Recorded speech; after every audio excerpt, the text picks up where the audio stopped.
Good morning, everyone. Today is lecture number 23 of this heat treatment class. And today's topic is basically on decomposition of austenite. So we people know, basically, austenite is the parent phase. That means if we want any kind of transformation to happen, basically, we need austenite first. So in any heat treatment process, basically in maximum heat treatment process, our foremost criteria is to take the steel to the austenitizing temperature first. Make the entire grain into austenite. It should be homogeneous. So then after what? We need to do cooling, right? So upon cooling, this austenite will decompose into different microstructures or different products. So today's topic is basically on that topic. And if you remember, we have in the previous lecture, we have started a topic that is basically we were discussing about the effect of grain size. Here, basically, we mean to say effect of grain size of the austenite phase on different nature of the steel. Like, for example, yield strength. We have seen that when the grain size of austenite is bigger, the yield strength is less, right? Or when the grain size is finer, the strength is more. And also, we have seen about the this ductile to brittle transition point. If we have a coarser grain material, basically ductile to brittle transition temperature increases. Material will break in a brittle way, which is not desirable. And also we have seen about remember this one. And yes, whenever we are talking about toughness, so whenever we need toughness in a material, we have to reduce the grain size of the austenite, because reducing the grain size is very important if we need both ductility as well as strength. That is nothing but the toughness, right? And also we have seen about the resistance towards creep failure. Creep failure is a failure which occurs at a very high temperature. That is basically called time temperature deformation. You have to give a sufficient time and you are at a very high temperature, then metal will fail by creep mechanisms. One of the mechanisms of creep failure, as I told, is grain boundary sliding. The two grain boundaries slide past each other because of reduction in the strength of the grain boundary at high temperature, right? So it happens basically when we have a finer grain materials. So finer grain materials are not suitable for high temperature applications where creep is the major failure mechanism. So in that case, we can have a bigger coarser grain materials or single crystals we prefer.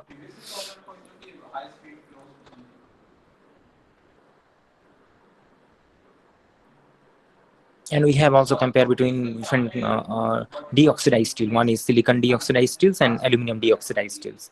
So basically, we have seen that silicon deoxidized steels are basically coarser, whereas the aluminum deoxidized steels are finer because of aluminum oxide formation along the grain boundaries. So silicon deoxidized cast steels are better actually, provide high creep resistance because of coarser grain size. And fatigue strength. So what is the relationship between grain size and fatigue strength? Basically, fatigue is another kind of failure mechanism. It basically, if a metal will fail, if some fluctuating load is acting on the materials. That means load is increasing, again decreasing, again increasing, again decreasing. Or in other way, you can say if the stresses in materials are fluctuating one, it is not constant, it is variable load or variable stresses acting on the materials, right? That means goes to a high level, again comes to zero, again it goes to a high level, again comes to zero. Or if there is a reversible stress acting in positive direction, again it comes to zero, again it moves to negative direction, again it comes to zero, again it moves to positive direction. If there is a fluctuation of stresses or continuous, so the materials may fail due to fatigue failure. That is called fatigue failure. And basically fatigue failure starts from the surface. So anyway, so if we have finer grain, the fatigue strength is more. You have to remember. It is inversely proportional, basically.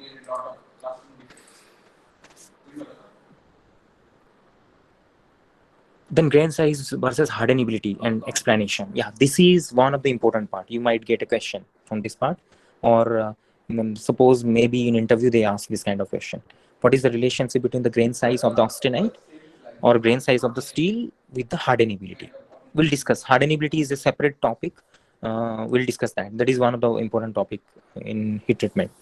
But for right now, Hardenability, basically, you have to understand, means we have to form martensite throughout the material, starting from the surface to the center, or from the center of the material to the surface, right? We have to form martensite. If martensite is forming everywhere, that means that steel is have good hardenability property or characteristics. So hardenability basically means easy to form martensite throughout the material, starting from the core to the center, or starting from the core to the surface, actually, without drastic quenching. Even if you are not doing drastic quenching or very rapid rate of cooling, if martensite is forming everywhere, then that is having good hardenability. That is we want, because martensite is a very strong structure, microstructure, which we need to increase the wear resistance, hardness, tough, strength, yield strength, tensile strength. So basically, you have to remember, grain size and hardenability are actually directly proportional. If we have a coarser grain material, coarser grain steels, or if the austenite grain size is coarser, bigger, then we have high hardenability. The question is how. This is very again important part. How, why we have high hardenability property if the grain are coarser? That is the question. Listen carefully. If you remember in the earlier lectures, as I told, if we have more grains, that means we have more grain boundaries. More grains means finer grain, smaller grains, right? So if we have finer grain materials, that means we have more grain boundaries, because more number of grains are there, right? So if we have more number of grain boundaries, and if you remember in the previous lecture, I have told grain boundary is a easy path for the diffusion, because they are nothing but a tunnels, if you remember, right? So there is a more room available for the diffusion to happen easily, right? So more number of grains means more number of grain boundaries. More number of grain boundaries means easy diffusion path. So if diffusion will be easier, then pearlite formation will be easier, and rate of pearlite formation is also good, because if you remember, pearlite formation is happen due to nucleation and growth, and that happens basically due to the diffusion. The entire iron and carbon atoms will diffuse. If there will be substitutional atoms, they will also diffuse, because pearlite transformation comes under reconstructive transformation, right? That is completely diffusion based transformation. But we want martensite, right? So you understand, if we have coarser grain material, what will happen? Grain boundary will be available in a less amount, right? So diffusion will be suppressed. So if diffusion will be suppressed, then pearlite formation will be suppressed, then martensite formation will be easy. So in other words, I can say, if we want to form martensite throughout the steel, we have to suppress the pearlitic transformation, so that we can transform the austenite easily into martensite. That is possible by keeping the grain size larger. So if we have a coarser grain austenite, then hardenability will be higher. That is the explanation. Then we'll come to other important topic, that is the decomposition of austenite.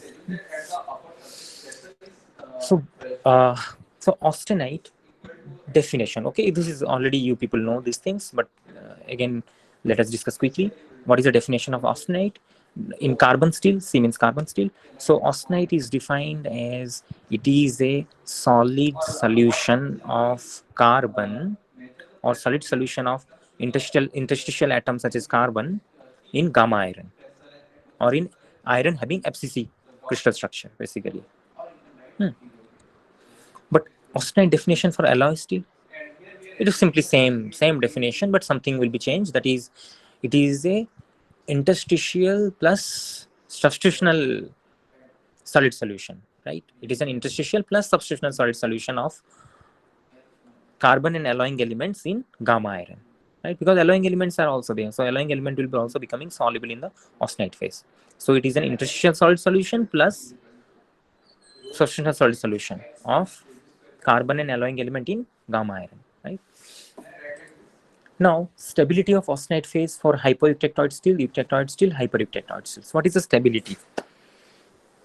This stability means in terms of temperature I'm talking about, right? So if you remember the iron carbon phase diagram, and the part of the iron carbon phase diagram which is important for heat treatment, basically, right, which shows you A3 temperature, ACM temperature, and A1 temperature. That means higher critical temperatures and lower critical temperatures, right? That part is important here.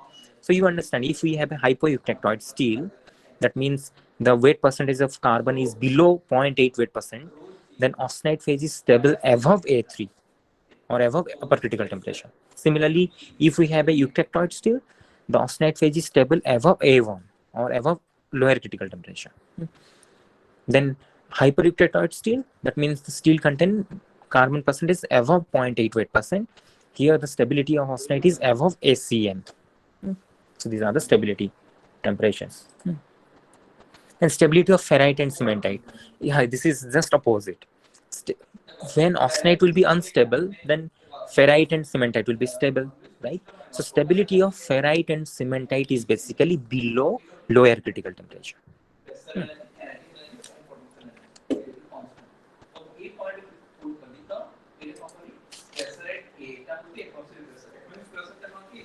Now you can see this lines. This austenite becomes unstable below A1.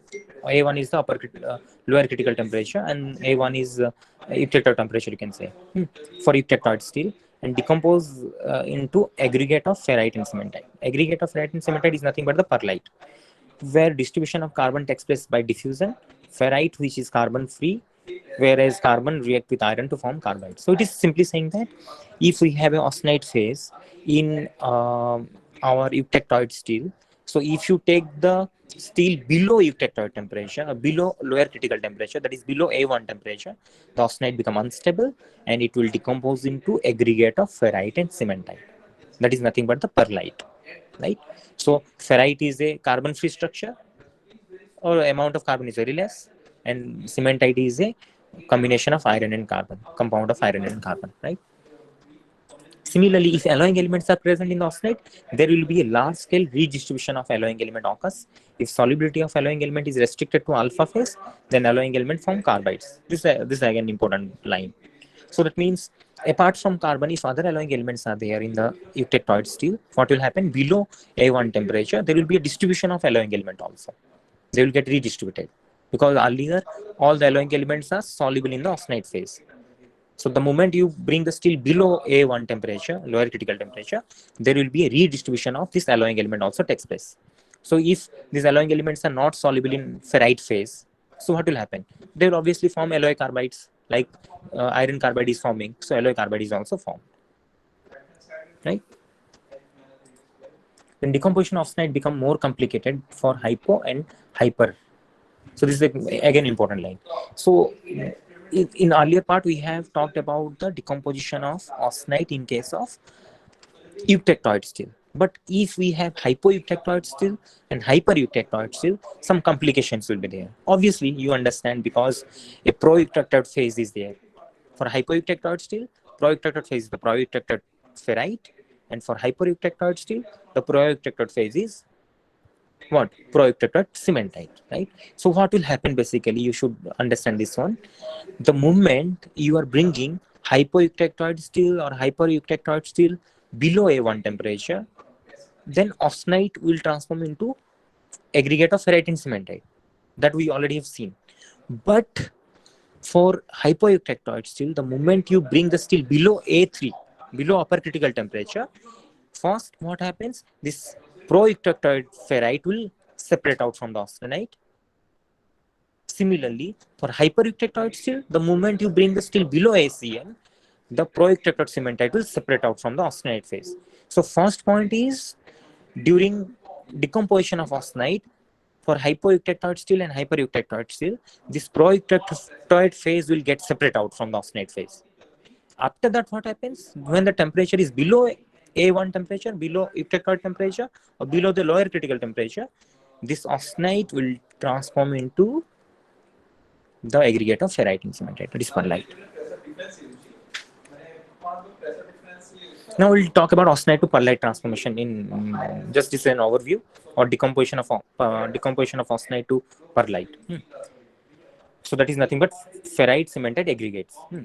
So this is a diffusion based transformation. As I told, transformation of austenite into pearlite is a completely diffusion based.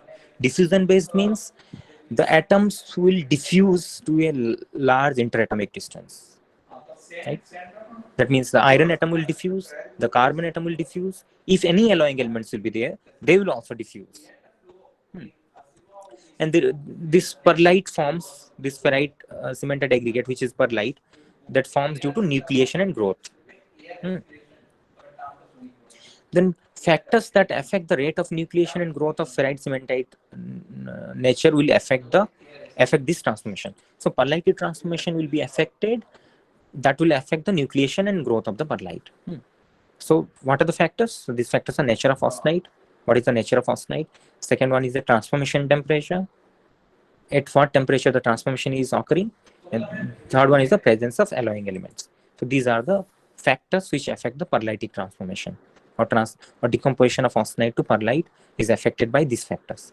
So first one is the nature of austenite. So nature of austenite means we are talking about the whether austenite is homogeneous or uh, heterogeneous, or you mean it is homogeneous or non-homogeneous. If austenite is, you should remember, if austenite is homogeneous, then we have a lamellar pearlite. Yes, it is written. So I can write, if homogeneous,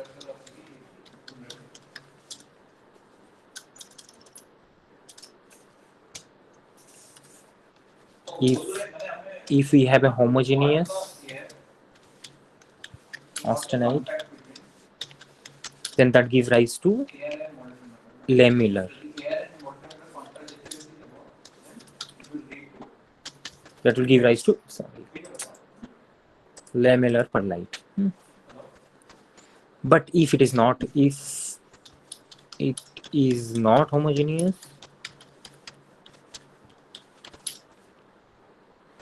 then it will give rise to spheroid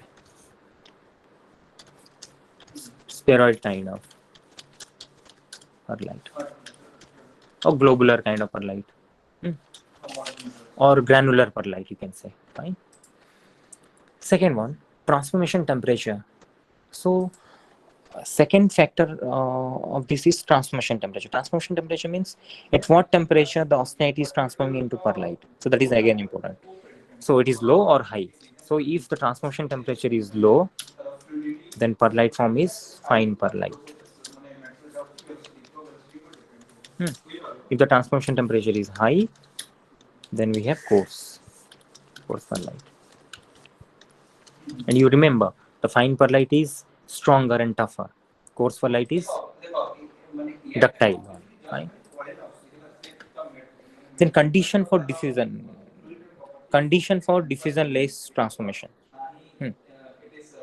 Okay, fine. There is a question here, presence of alloying element. Sometimes this presence of alloying elements also affect the pearlite transformation. Basically, alloying elements delay the transformations. You have to remember. Presence of alloying element.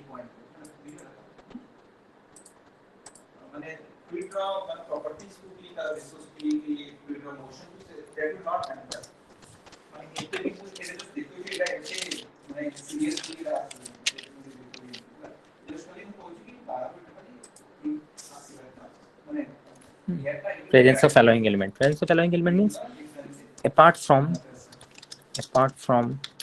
cobalt, other alloying elements delay the transformation. Delays the transformation. The transformation of austenite into pearlite will be delayed, or you can say incubation period will increase. I will tell you the reason in the coming lecture. That is very interesting again.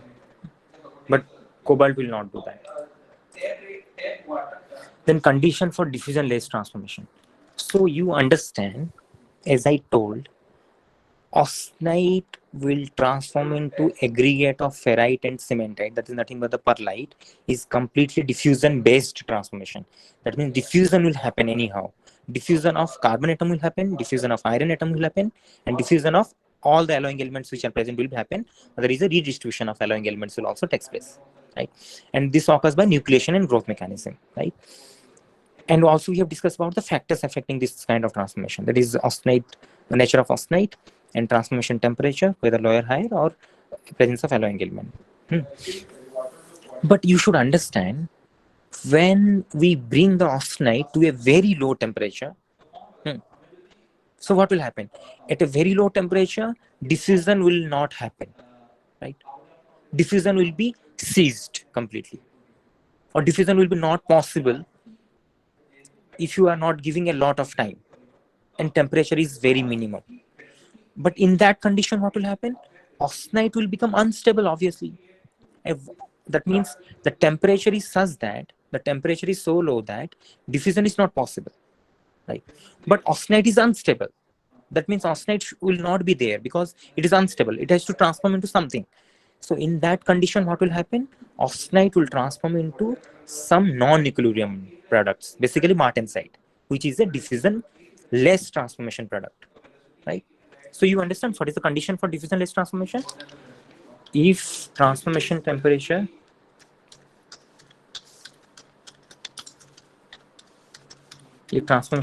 is very low, like below 350 to 240 kind of, or below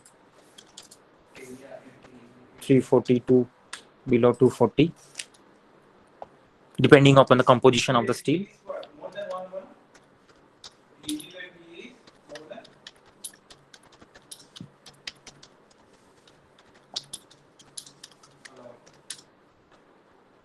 Below this, or sometimes below 180 degree centigrade, depending on the composition of steel, then austenite will transform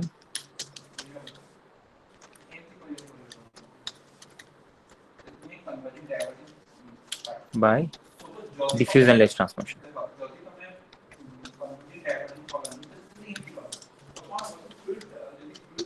And this transformation occurs rapidly at a very fast rate.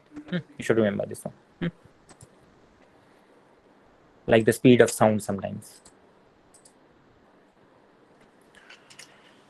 Now, product of austenite decomposition. So, transformation of temperature of transformation and transformation product. So, austenite will decompose into what? So, temperature of transformation if high, so what will happen?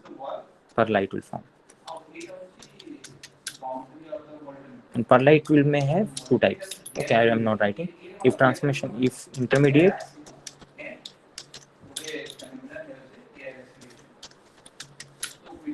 then it will be like benite.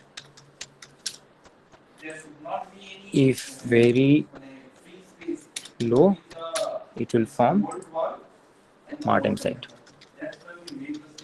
So austenite can transform into pearlite, it can transform into benite, it can transform into martensite, depending upon the transformation temperature. This is very important. So transformation temperature is very important. At what temperature the austenite is transforming, right? Similarly, if you divide this one, if temperature is very high, then coarse pearlite will form. If temperature is somewhat less, then fine pearlite will form. Similarly, if at intermediate temperature, if intermediate temperature is high, then upper benite will form. If intermediate temperature is low, then lower benite will form, right?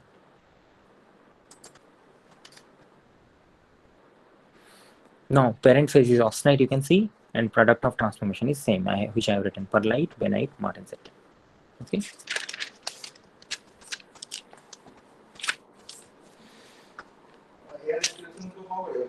Okay, so here I can write. Here I can write what?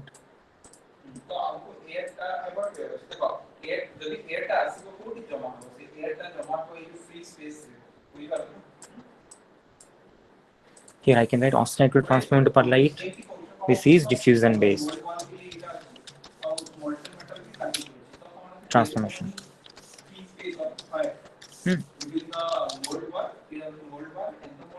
Then austenite transform into benite is diffusion less basically, but condition is carbon atom will only diffuse during nucleation stage. only, not in the growth stage or not further.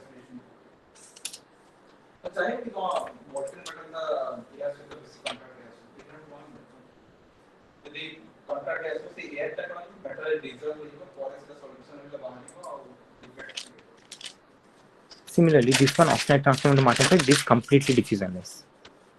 Completely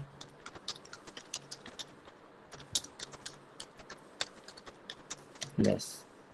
This is basically a which kind of transformation? Shear.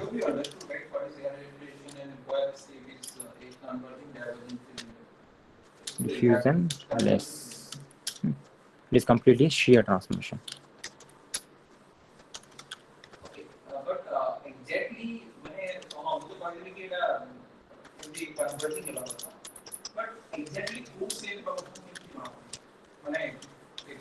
Shear transformation means here the parent lattice will get sheared. It will get undergo deformation during the transformation, right?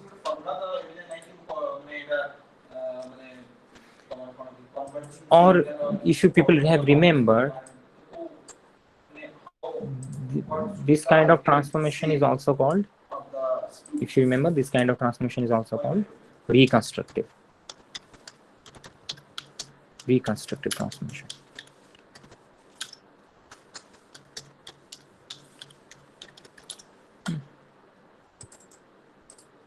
And this is, if you remember,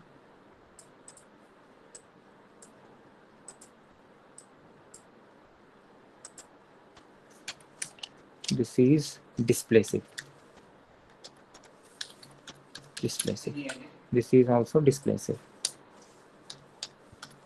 because they involve shear or they involve deformation of the parent phase.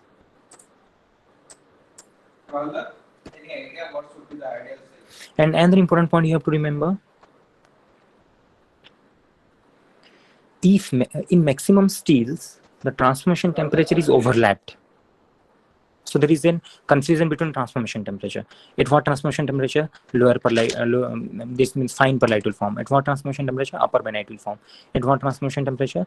This martensite will form and lower benite will form. So there is basically maximum steel, there is transformation temperature overlapped. You can understand which one will overlap. The lower pearlite transformation temperature and upper benite transformation temperature may overlap. Similarly, the martensitic transformation and lower benite transformation temperature may overlap. So this happens for maximum stage. So you have to carefully look into the transformation temperature to get the exact material or the exact transformation product. Now we'll differentiate into pearlite and benite. This is okay. Anyway, this is essential because you people understood the similarity between pearlite and benite is what? The similarity between pearlite and benite is both are aggregate of ferrite and cementite. Both are aggregate of ferrite and cementite. That both are aggregate of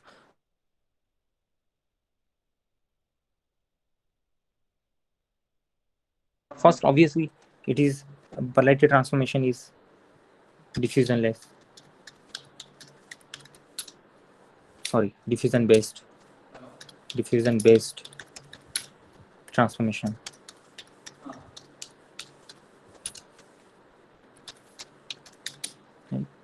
So this is diffusion. This is displacive, or only carbon atom will diffuse, as I told.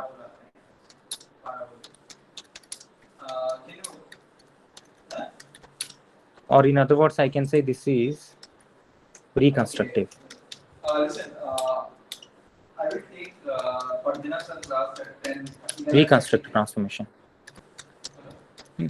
Reconstructive transformation for your, if you want to brush up your mind, reconstructive means there is a reconstruction. Again, initially, austenite is a FCC crystal structure, right? Atoms are arranged well. But when the transformation happens, the atoms will again rearrange into a new structure because ferrite is BCC and your cementite is orthorhombic. So what will happen? The initial bonds between the atoms will break down completely and they will diffuse to a certain distance, endoatomic distance. They will arrange to form a new crystal structure. So that is called reconstructive. So again, reconstruction is happening.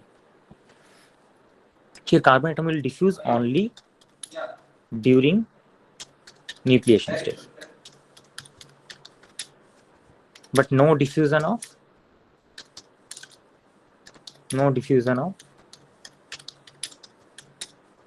iron or any substitutional alloying element.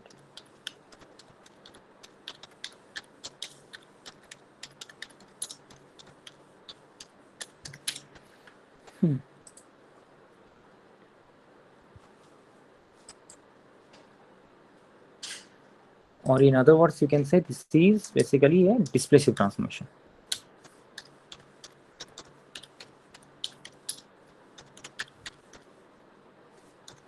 Displacement is happening, that's why it is displacive. That means there is a shear or plastic deformation of the parent structure is happening. If you look into the morphology, basically the morphology of pearlite is lamellar kind of. Lamellar. That means here people are saying alternate layer of ferrite and cementite, which is a misleading statement, but it looks like as lamellar. Then benite is basically it is plate in 3 dimension.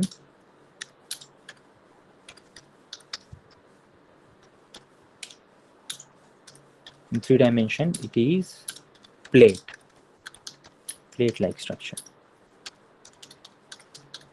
This acicular needle shape are actually misleading statement, because in 2D you can say it is looking like a needle and all, right? If you go through the textbook, they have written acicular, benite and all, right? But this is not true. Actually, in 3 dimension, if you carefully look at the through TEM, these are actually plates. Very thin plates are there. It depends on if it is lower benite, the plate is very thin. If it is upper, it is somewhat coarser. Right? And if you remember why they take plate shape, because if they take plate shape, then they can reduce the strain in the materials. The strain in the materials can be reduced if this microstructure will take the plate shape. There is a relationship between the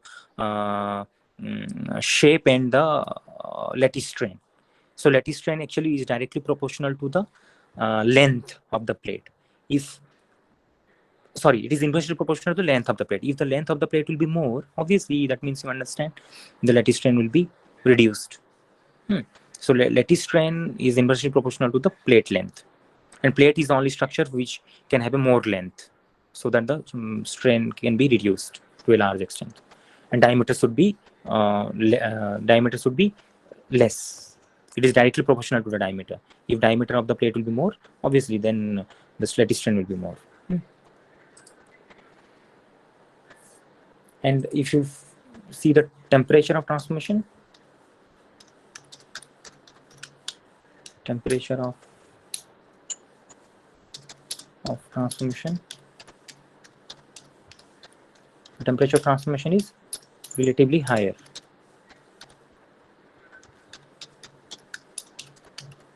Or in other words, I can write close to lower critical temperature. Fine. Close to lower critical temperature. It's okay. But here it is temperature of transformation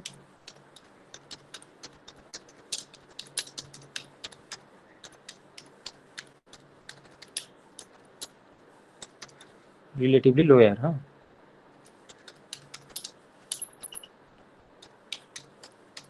Lower than pearlite transformation. Relatively lower than pearlite transformation.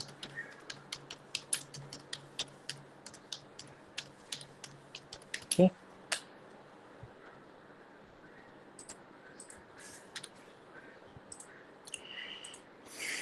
Then, if you look into the structure, these are coarser, these are finer.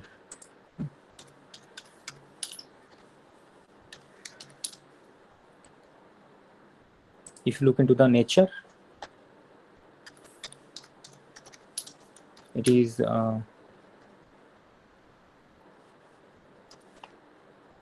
is less stronger and tougher.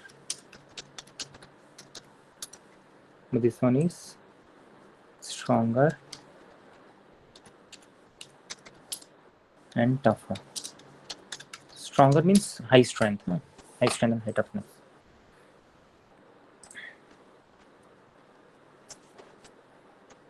So you can differentiate easily pearlite and benite, and you have seen the microstructure earlier. It is already there in slides. Now steel property. So this is again we are coming to the property. Obviously this is structure property correlation. So steel property depends upon what I can write. The steel property depends upon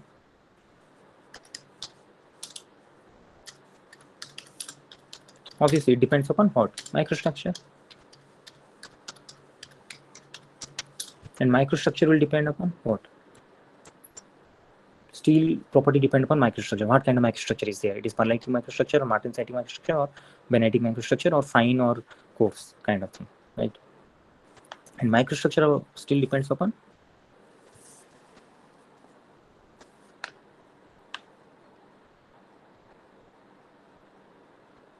or this microstructure in other I can write transformation product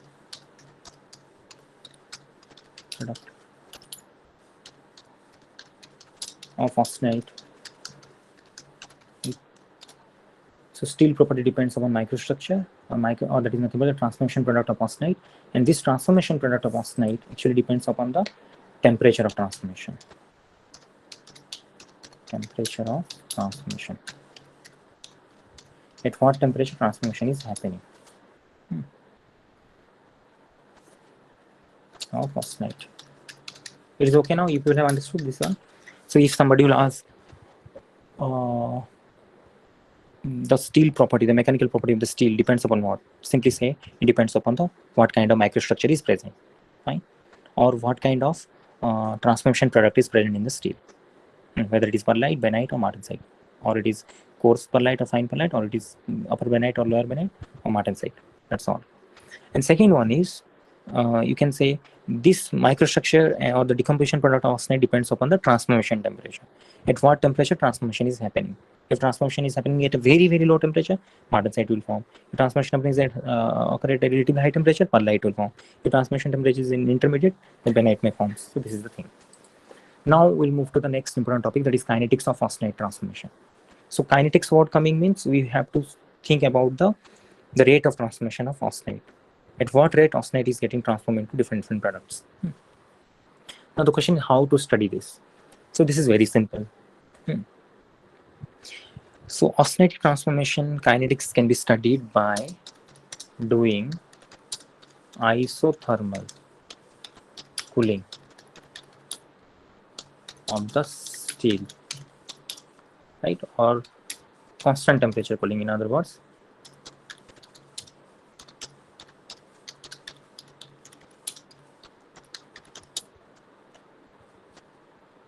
In a salt bath, you can write salt bath provides uniform temperature, constant temperature always.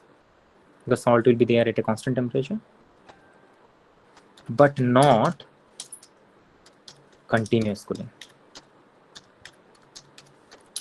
So you people understood what is the importance of isothermal cooling or constant cooling temperature. So it will provide you the kinetics of austenite transformation, but continuous cooling will not provide you these things basically. Anyways, so what is the procedure? The procedure is, you should remember, first you have to suppose you want to study the kinetics of austenite transformation in eutectoid steel, for example. So you collect a as received steel of eutectoid composition, then you cut into pieces of uniform size and shape. Then after that, what you have to do, you take all the pieces of steel, suppose 10 number of steels are there, to the austenitizing temperature in a salt bath, and you do homogenization of the structure so that everywhere homogeneous austenite will form. After that, what will happen next? You transfer all the steels into and the salt bath, which is there at a temperature below the eutectoid temperature or below the lower critical temperature. So this is done. Then after that, what will happen? You have to take out one piece of steel with a different interval of time. and you have to quench it quickly. So you understand, first condition is you are taking the steel to the austenitizing temperature for a same temperature for all samples and same holding time, for example, right? And second thing is what?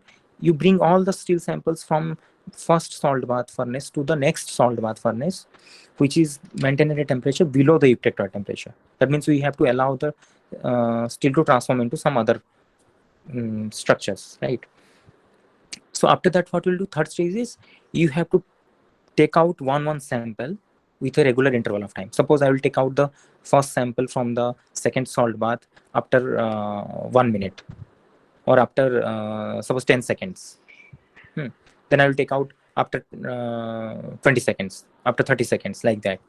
Then you have to quench it quickly, because the rest of the austenite which is remain untransformed will transform into martensite. That's all.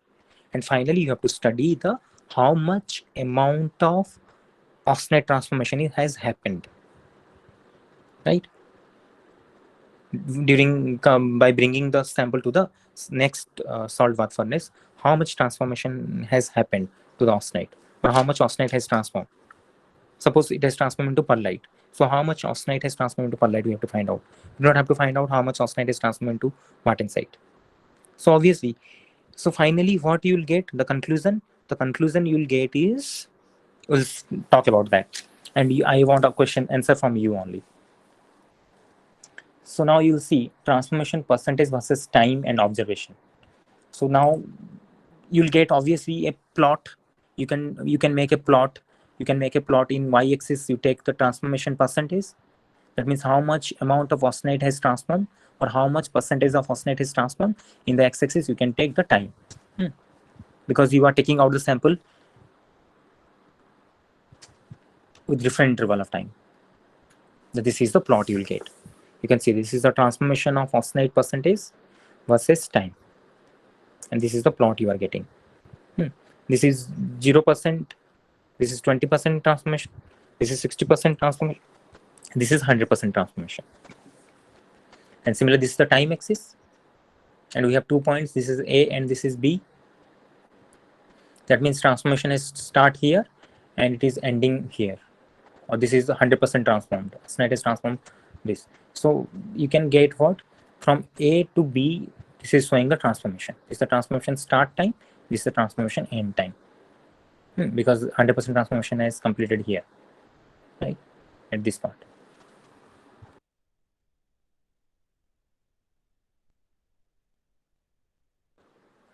So now you can see now you can see what is happening. This is the 0 time, and this is the time is increasing, but you can see there is no transformation. So first observation you can see is transformation do not start immediately when we transfer the sample from the first salt bath furnace to the next salt bath furnace. That means transformation takes some time to start. So this 0 time to this t1 time, so this is given t1 time, from 0 time to this a point time is t1 time, is called incubation period.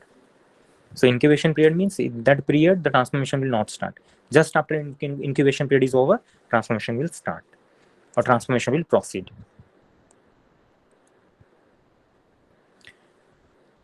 And finish transformation also needs some time. You can see the time is increasing and transformation is finishing here.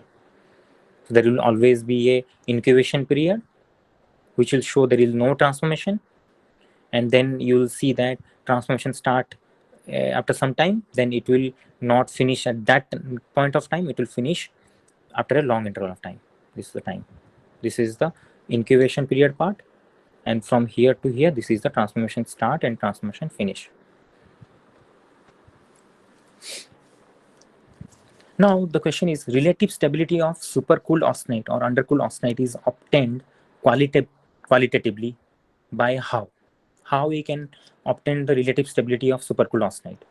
We can determine the relative stability of supercooled austenite or undercooled austenite qualitatively by magnitude of incubation period. That means, what is the incubation? Each incubation period is more, that means we can say our austenite is relatively stable. If incubation period is less or minimum, then austenite is unstable or relatively unstable. Right? It is okay. That means austenite phase will be relatively stable phase if incubation period will be high. If incubation period will be less, then austenite phase is unstable basically. But there is a limitation to this plot. The limitation to this plot is we have transformation percentage versus time, but we haven't shown any temperature. So temperature is also important, right? So we need temperature, we need time, we need transformation percentage. But in this diagram, we have only percentage transform and time, right? Temperature is missing. Because you have to remember the nature and morphology of the transformed product. The nature and the morphology of the transformed product depends upon both time and temperature, right? So time and temperature are both important to determine the nature and morphology of the transformation product. So we need a diagram which includes time, temperature, and transformation. Three things should be there.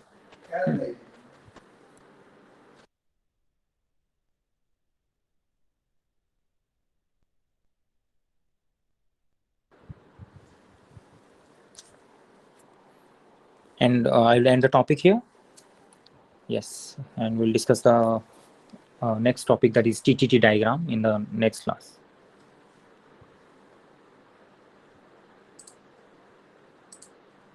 You have any doubts right now? If you want to ask, you can ask.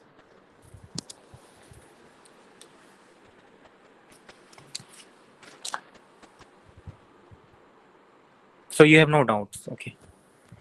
If you have no doubts, you can leave.